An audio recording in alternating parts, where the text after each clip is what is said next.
you take some photographs. It's actually video. It's a little video camera. Oh, well. Yeah. So the family room is gigantic. I mean, it's big.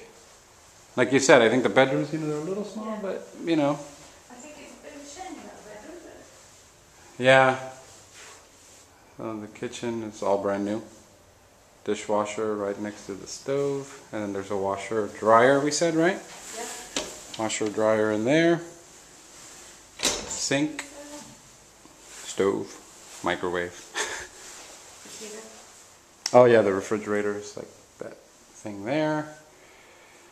And then this is standing in the kitchen, looking from the kitchen out to the family room or living area.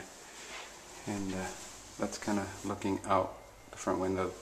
That's the bus depot right across the street.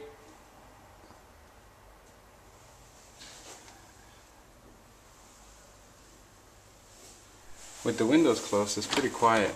When you open the windows, I don't know if you can hear that.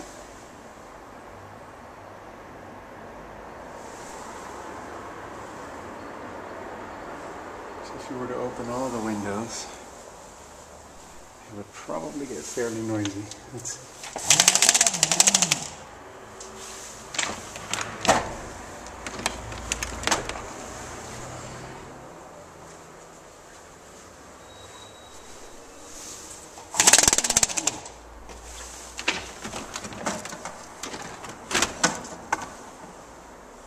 That's with all the windows open. On a Saturday, right? Which is the busiest day, you say? Yeah, it's a busy day. Because everybody comes in to shop into town? But it is a main through road, though. Yeah.